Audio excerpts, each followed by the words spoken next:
Om Namo Bhagavate Vasudevaya. Om Namo Bhagavate Vasudevaya. Om Namo Bhagavate Vasudevaya. Narayanam Namaskritya Naram Chaiva Narottamam Devim Saraswatim Vyasam Tato Jaymudiret. Nashta Prayeshu Bhadreshu Nityam Bhagavata Sevaya. Bhagavati Ruttama Shloke Bhaktir Bhavati Naishtaki. Om Agnanatimirandasya Gnananjana Shalakaya Chakshurunmilitam Mena Tasmai Shri Gurave Namaha. नमो विष्णुपादाय कृष्णप्रेष्ठाय भूतले श्रीमते भक्तिवेदान्त स्वामिनिति नामिनि नमस्ते सारस्वते देवे गौरवाणी प्रचारिणे निर्विशेष शून्यवादि पाश्चात्य देशतारिणे जय श्री कृष्ण चैतन्य प्रभु नित्यानंद श्री अद्वैत गदाधर श्रीवासादि गौर भक्त वृंद हरे Krishna Krishna Krishna Hare Hare Hare Ram Ram Ram Hare Hare Srimad Bhagavatam, Canto 4, Chapter 9, Verse 1. Maitre Uvacha. Sa evamutsana bhaya urukrame kritavanaama prayayustrivistapam sahasra shirsha pitato garutmata madhorvanam vritya didrukshayagataha. The great sage Maitreya told Vidura, when the demigods were thus reassured by the personality of Godhead, they were freed from all fears. And after offering their obeisances, they returned to their heavenly planets. Then the Lord, who is non-different from the Sahasra Shirsha incarnation, got on the back of Garuda, who carried him to the Madhuvana forest to see his servant Dhruva. Hmm. So demigods were freed from all fears. Raga Bhaya Krodha. Vita Raga Bhaya Krodha. So one has to be free from Raga, anger, Bhaya, fear, and Krodha. Attachment, fear, and anger. So even the demigods are affected by fear. After the offering obeisances to the Supreme Lord, they return to their heavenly planets, being confident that the Supreme Lord will take care as he has assured. So they were all reassured by the Supreme Lord. Then the Lord, who is non-different from the Sahasra Shirsha, thousands of heads. The word Sahasra Shirsha refers to the person of Godhead known as Garbhodakashai Vishnu. Although the Lord appeared as Kshirodakashai Vishnu, he has been described here as Sahasrasirsha Vishnu because he is not different from Garbhodakashai Vishnu. Okay, so this we have to understand. Lord appeared as Kshirodakashai Vishnu. Why? Because all the expansions of the Lord within the material world come from Kshirodakashai Vishnu. So because he got on the back of Garuda and he appeared, so because this is an incarnation within the material world, it comes from Kshirodakashai Vishnu. But because Kshirodakashai Vishnu is non-different from Garbhodakashai Vishnu, it's that is why and she Sahasra Shirsha, 1,000 heads, basically universal form. So he is the Garbhodaka, he is Garbhodakashai Vishnu. According to Sri Rupa Goswami in his Laghu Bhagavatamrita, the Sahasra Shirsha personality of Godhead who appeared at that time was the incarnation known as Prishni Garbha. He created the planet known as Dhruva Loka for the habitation of Dhruva Maharaj. So this is what Srila Rupa Goswami is saying in Laghu Bhagavatamrita. Now, different Puranas might be saying different things about this, but we have to understand are all true, different yugas, etc. So here Rupa Goswami is saying that this is Prishni Garbha and he created the Dhruva Loka for Dhruva Maharaj because that was what he gave him. Mm. Mm. So this one is very, very actually just we have to also understand that we should be free from all fears. Surrender to Krishna. Sharanagati. One of the aspects of Sharanagati is Rakshishyati iti Vishwaso. So that he will protect, that Krishna will protect. And again, we've discussed this multiple times. What is Krishna's protection? In what form it will come? That he only knows. We should not try to second guess the Lord, meaning We should not think, oh, why this is done, why could have happened, that that maybe that was better. We have to just have full faith in Krishna, and that Krishna is doing whatever he thinks is most appropriate for us. And with that faith, we should be free from all fears. And that's why mm, in Bhagavad Gita, Neha Bikramana Shosti Pratyavayo no Vidyate Swalpamupyasya Dharmasya Trayate Mahato Bhayat. When I discuss this verse, I ask people saying that what is the greatest fear for everybody? And inevitably, the answer is what? What is the greatest fear for all? Death. Death. People talk about death as the greatest fear, but actually, Shastra says not getting a human form of life in the next Janma is the greatest fear. In case Jiva has not finished, not achieved perfection, then for him to progress on the path, it's the human form that is absolutely required. So the greatest fear actually is that. But materially, people are the greatest fear for any person is to die. Mm, So we should be freed from all fears. Uh, Krishna Bhakta Nishkama, Ataye Shanta, Atayeva Shanta. Krishna Bhakta is Nishkama. He doesn't have any desires. Atayeva Shanta. So he's very, very peaceful. He's not affected by anything, the ups and downs of this material world. So he can be free from fear. But if we have any kind of attachment to this material world, then we will be always affected by fear. So this is very, very important that this state only devotees can achieve, not even demigods. So we can imagine that is why it said that devotee is more exalted than a demigod because of his full surrender to Krishna, dependence on Krishna. So his devotee is far superior.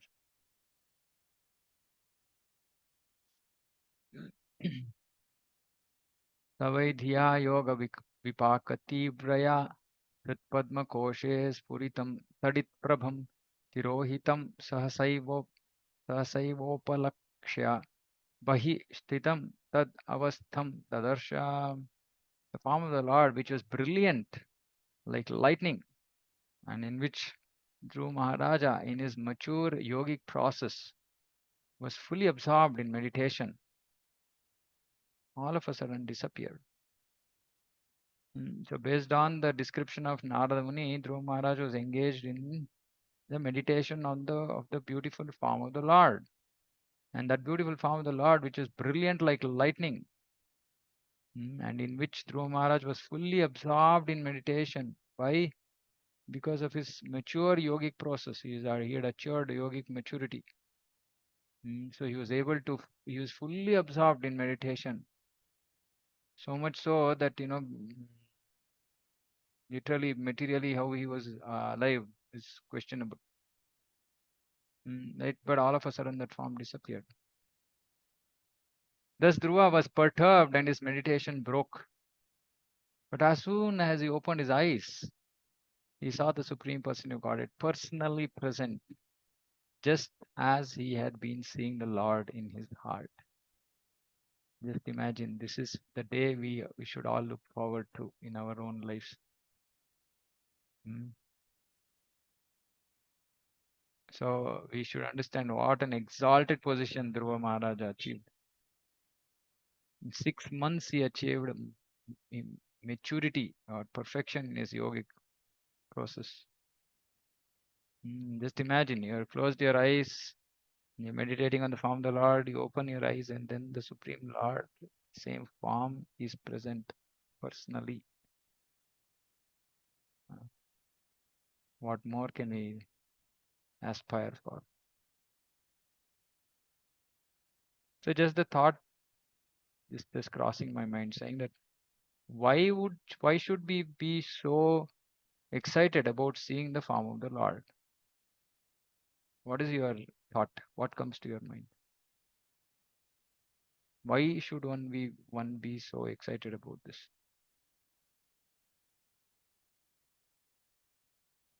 Or is it really excitement at all?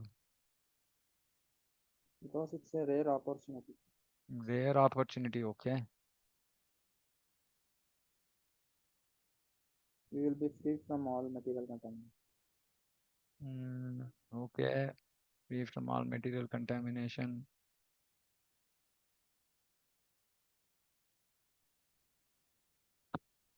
Hare Krishna. Hmm.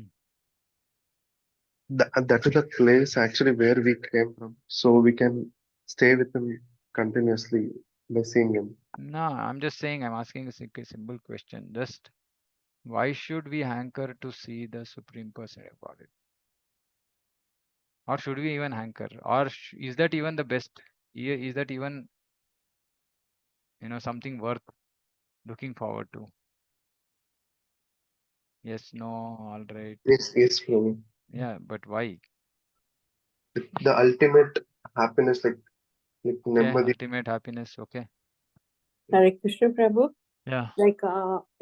Like it's like passing your final exams that you know, okay, like you have to be so completely absorbed, only then you could see the Lord. Okay. There is Okay. nothing more than it. Okay. Okay.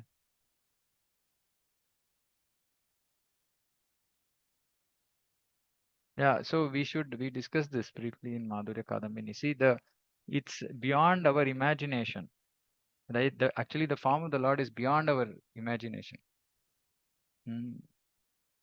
So we say Rupa Madhurya, the beauty of Krishna, mm, uh, his his you know the sound, the melodious voice, his melodious voice, the fragrance of his transcendental body.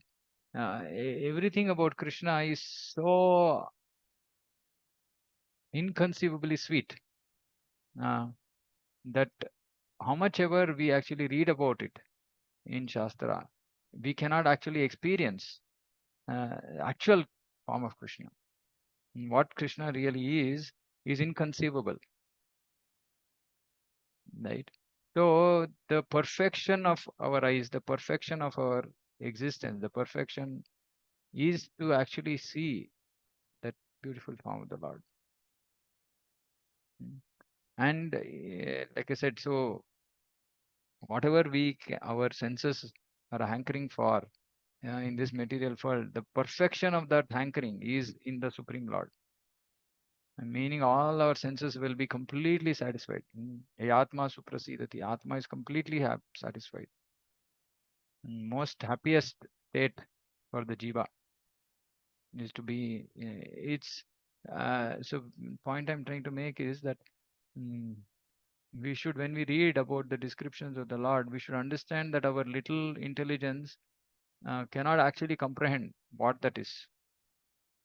We cannot really uh, conceive or imagine that beautiful form. Mm. So it is only completely understood or realized when a devotee is actually seeing the Lord.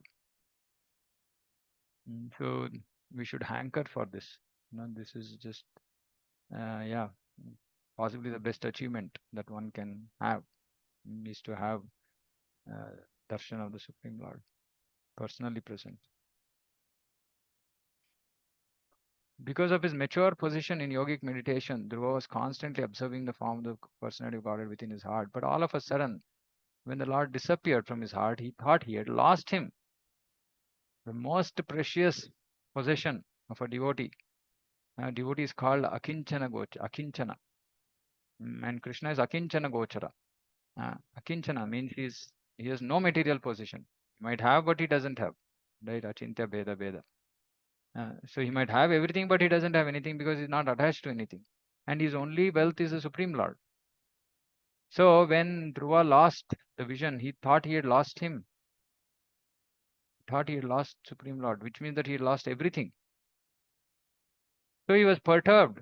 But upon opening his eyes and breaking his meditation, he saw the same form of the Lord before him. Just this moment, we should just stay in this for a moment, right? Just eyes are closed in meditation on the beautiful form of the Lord. The form disappears. We open our eyes and we see Krishna right in front of us. In the Brahma Samhita, it is said, Premanjana Chudita Bhakti Vilochanena, a saintly person who has developed love of God by devotional service, always sees the Lord's transcendental form of Shama Sundara. This Shama Sundara form of the Lord within the heart of a devotee is not imaginary. When a devotee becomes mature in his prosecution of devotional service, he sees face to face the same Shama Sundara he has thought of during the entire course of his devotional service. So we can imagine, right? Like this is a stage of realization. Of course, sometimes devotees ask Prabhupada saying that there are different forms of Krishna that are there in different temples in ISKCON. So which form Krishna has? Prabhupada said he has all these forms. So it's inconceivable. Actually, it's just inconceivable. We can't just imagine what this is. It's like Krishna he's speculating here. He will show the form to you that he'll show the form of Krishna to you that you as a devotee like to see all your life, right? It's like that. And everything is authentic.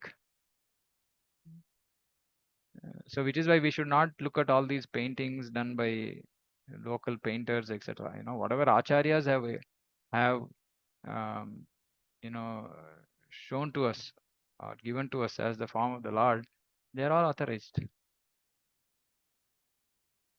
Since the Supreme Lord is absolute, the form within the heart of a devotee, the form in the temple and the original form in Vaikuntha, Vrindavana Dhama are all the same. See, they are not different.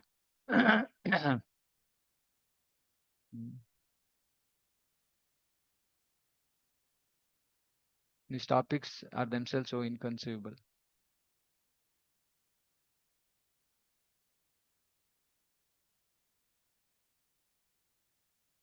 Taddarshanenagatah sadvasha kshitav avandataangam vinamaya dandavat drigbhyam prapashyan prapibhan ivarbhakas tumban ivasyena bujair ivashlishan.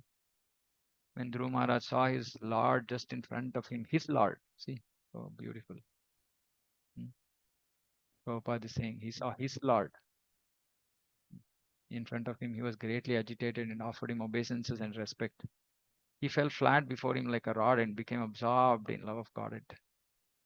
Dhruva Maharaj in ecstasy looked upon the Lord as if he were drinking the Lord with his eyes, kissing the lotus feet of the Lord with his mouth, and embracing the Lord with his arms. Naturally, when Dhruva Maharaj personally saw the Supreme Person of Godhead face to face, he was very much agitated in awe and respect, and it appeared as if he were drinking the entire body of the Lord with his eyes. Drinking meaning so thirsty. The devotee's love for the Supreme Person of Godhead is so intense that he wants to kiss the lotus feet of the Lord constantly. And he wants to touch the tips of the toes of the Lord and constantly embrace his lotus feet. So just imagine that, like the Lord, devotee has fallen flat, Dandavat, in front of the Lord. He's holding on to the lotus feet of the Lord, not letting the Lord move. He is kissing the lotus feet of the Lord. He's embracing his lotus feet. Awe and reverence. Dhruva Maharaja, Prishnigarbha, Vaikuntha, Vaikuntha Bhava. All these features of Dhruva Maharaj's bodily expression indicate that upon seeing the Lord face to face, he developed the 8 kinds of transcendental ecstasy. That's Satvika Vikar. Now we can simply imagine what we are trying to achieve is so exalted, so exalted, even more exalted than what Dhruva Maharaj achieved. Because Dhruva Maharaj still is looking at the Supreme Lord as in awe and respect. Awe and reverence, achieving the Supreme Lord in this mood is itself difficult. Now we have to go much beyond that. We have to go much beyond that to even not look at the Lord in awe and reverence. So actually I was thinking today saying that it's so difficult, so rare to become a Krishna Bhakta. It seems rare to become a Vishnu Bhakta, Narayana Bhakta, but it's even rarer, unimaginably rare scenario to become a devotee of Krishna. Krishna is very different. Madhuradipate Rakilam Madhuram. Yeah, everything that is normally conceived of as the mood of worship of the Supreme Lord is not acceptable for Krishna. Awe and respect is not acceptable for Krishna. Right? And Krishna does pastimes which Vaikuntha Vasis or devotees of Narayana cannot even imagine to discuss. Right? It might seem obscene. It might just seem not respectful. Krishna's pastimes are like that.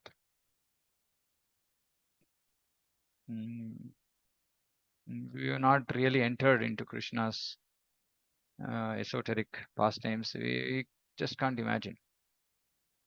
Right? And to come to that, actually, that is why we have to just develop first that love for Krishna, attraction to Krishna. Then, yeah, whatever Krishna does, then we can understand.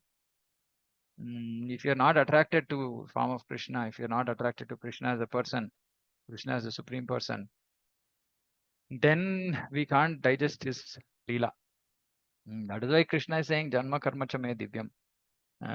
Janma, okay, still okay, is difficult to understand, but yes, okay, Krishna is Supreme Lord, so he doesn't have birth, so okay, his Janma is Divya. That is easy to understand. The great difficulty is his karma is also, it's just bewildering. That's the thought that came to my mind, saying that Dhruva Maharaj achieved this perfection, but today in the morning when I was chanting, this thought came to my mind, saying that what an exalted position we are actually aiming for. We must be so very qualified to get there. And unfortunately, we are so fallen. So then hopelessness, feeling of hopelessness comes, and then only we fall at the lotus feet of the Lord, beg for mercy, saying, please help me. I'm not qualified. I'm trying to achieve something which is way, way, way, way, way beyond me. Then we will beg for mercy. Then we will cry. Otherwise, if we think that what we are achieving is something ordinary, then we are not going to hanker for it.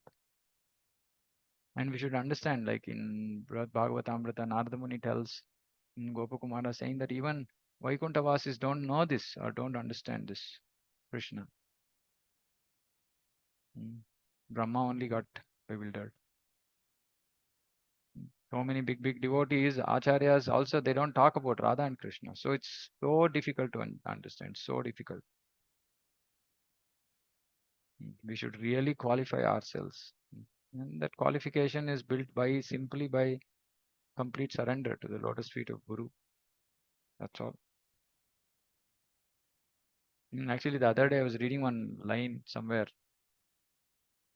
about the contamination in the heart, because bottom line is this contamination in the heart has to go. What should we do for removing contamination in the heart? I found one, what is that called? Like Ramband, they say, like ultimate weapon for removing contamination in the heart. Anybody? Any thoughts? Chanting Hare Krishna Mahamantra. That is all obvious answers. Obvious answers are chanting, doing bhakti. These are all obvious answers, right? So I'm saying it's Ramban, like something we might not even have thought about. It's difficult to, when I read that also, I was like amazed. And we have to hold on to lotus feet of Lord Chaitanya. Lord Chaitanya is the key. And that is why he is Mahavadanyaya. So if we simply hold on to Lord Chaitanya's lotus feet, and what is holding on to Lord Chaitanya's lotus feet mean? What does it mean?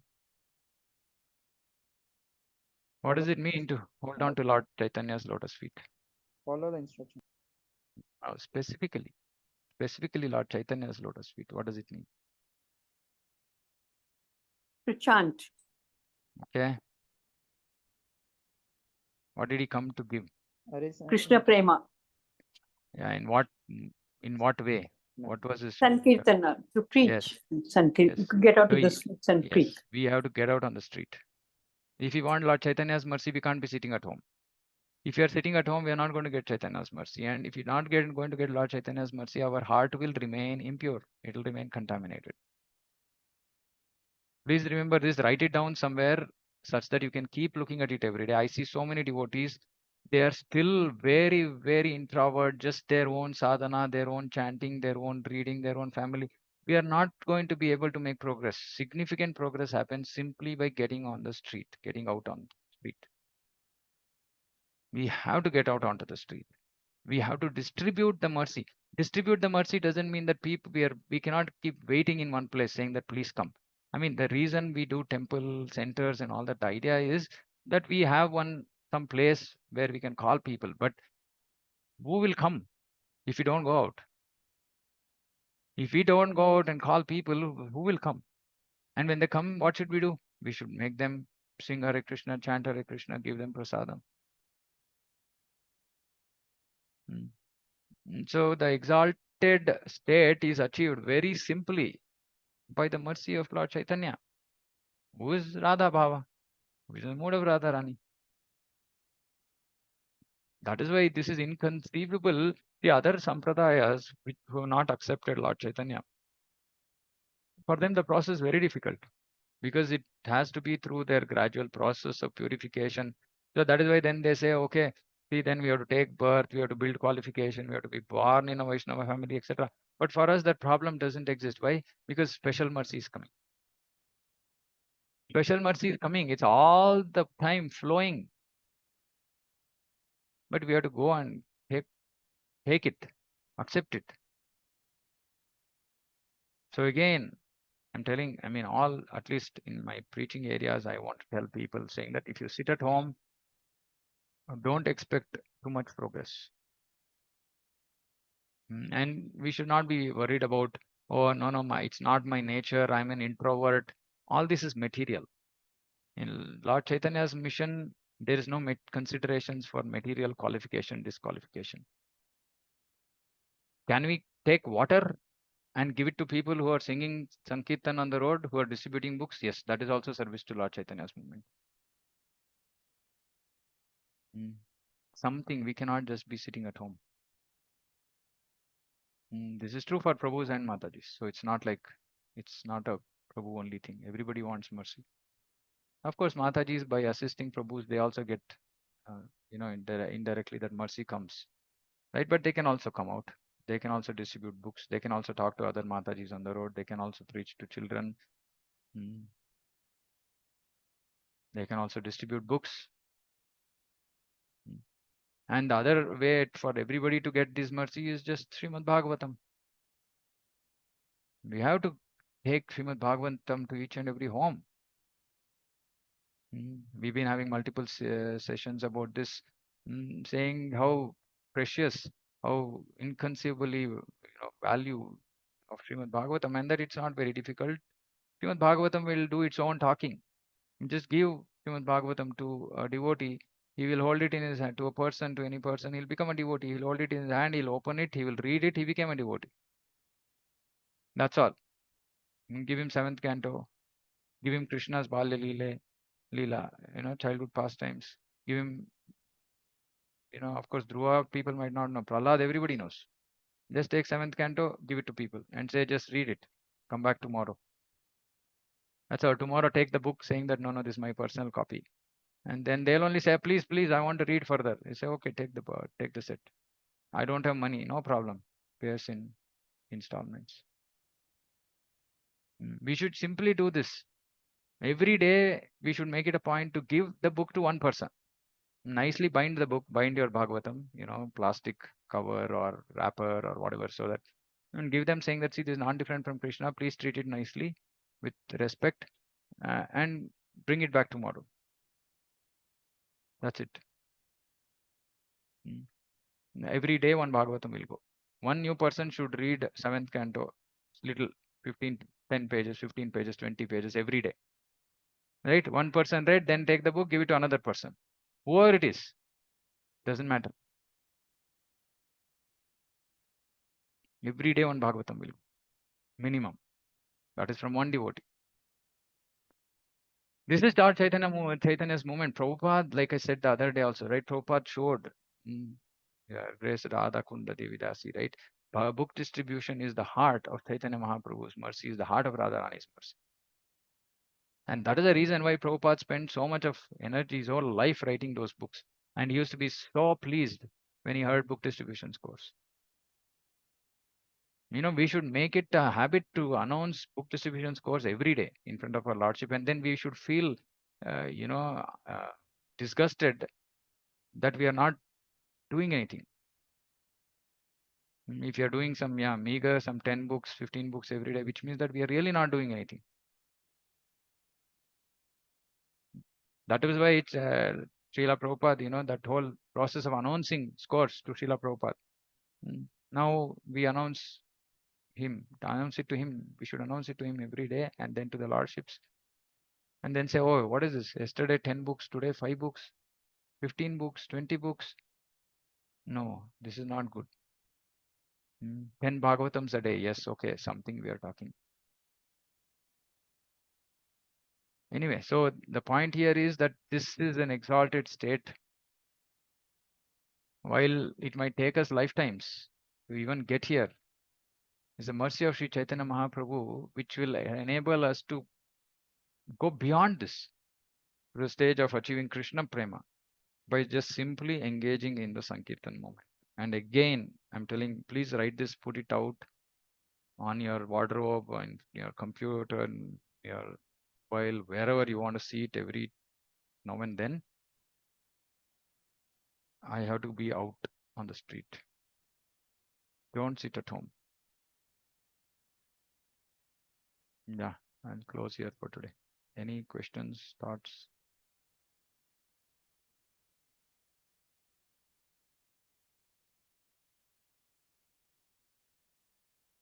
Hare Krishna Prabhuji, Dandavat Yeah. Pranam. Pranam Mataji. Prabhu, like Dhruva Maharaj was in the Satyuga. So this thing there was to meditate, right, Prabhu? Yeah. And when he met Narada, like he was given the mantra and he was described the form of the Lord. Yeah. And how come, Prabhu, then the Munis, when they are meditating, and why do they fall down? They don't have a spiritual master. Yeah, is it? absolutely. Yeah, absolutely. Bang on. Saurabha Muni, Vishwamitra Muni, they all fall down. No, because they didn't have, their aim was not to achieve the Supreme Lord. Their aim was achieved something else. Acha. Right? And they were not guided. See, even Dhruva, if he were left to himself, he would also become some like Hiranyakashipu, for example, right? I mean, Yes, there is no guidance, there's no mercy coming through, right? And so, which is why he realized, right? See, the perfection of Dhruva was that in 6 months, even though he started off with a material desire, he realized Supreme Lord in 6 months. That was simply mercy of Narada Muni. Yes, nothing else, right? And when he sees the form of the Lord, when the Lord comes for darshan, it is the Gardhoba form. Not Garbhodaka Shai Vishnu, it's Prishni Garbha. Prishni Garbha, yeah. Krishna tells, in when what he's is talking to Devaki and Krishni and Sutapa. Okay. Yeah, so it's a form of the Lord. It's called Prishni Garbha. That's what Rupa Goswami is saying. Otherwise, yeah, it's Garbhodaka Shai Vishnu, or actually not Garbhodaka Shai Vishnu, it's a form of Vishnu, which is not different from the Garbhodaka Shai Vishnu, etc. But yeah, our Rupa Goswami is saying it's Prishni Garbha, so we can stick to that. Like Devaki and this thing, they had in the previous Avtara, they were Krishni and Satapa, and another when Vaman Dev came. Yeah. Vaman. So that when this thing is being shown to Lord to Dhruva. Yeah. Dhruva. Okay. Yeah. Okay, Prabhu. Yeah. I didn't know this. Yeah. Thank you, Prabhu. Okay. Hare Krishna. Hare Krishna. Prabhu. Okay, so please don't forget about Srimad Bhagavatam. Please don't forget about being on the street if you want special mercy. Then all our material contamination will go and we will make tremendous progress. Thank you very much. Srimad Bhagavatam ki jai, Jagat Guru Shri Prabhupada ki jai, Vancha Kalpatarubhyashta Kripa Sindhubhyo cha, Patitana Bhavane Vaishnava ki jai, Samveta Gaur Bhakta Vrinda ki jai. Hare Krishna.